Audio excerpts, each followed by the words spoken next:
Welcome everyone. Today we are going to do an experiment on the sea level and what happens to it when glaciers melt.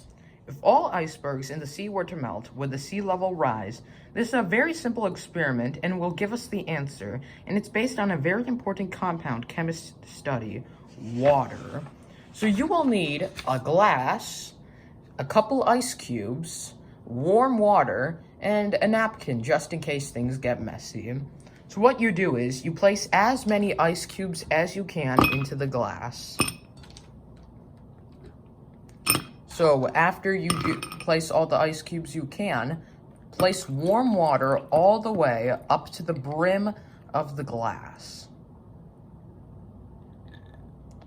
So right now we placed all the water into the brim of the glass.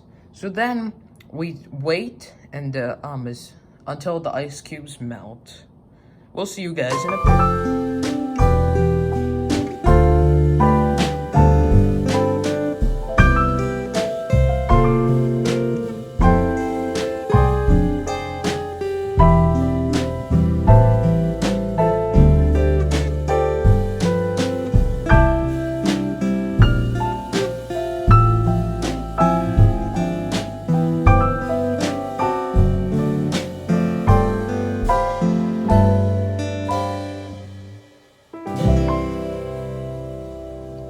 So, the ice cubes have finally melted. So you might be asking yourself, what was the point of this experiment? So the ice cubes simply displaced the water in the glass, or the amount of ice that melted was exactly equal to the mass of the ice cubes below the water.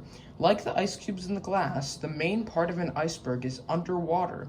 If all the icebergs were to melt, as did the ice cubes in our experiment, the sea level would remain the same.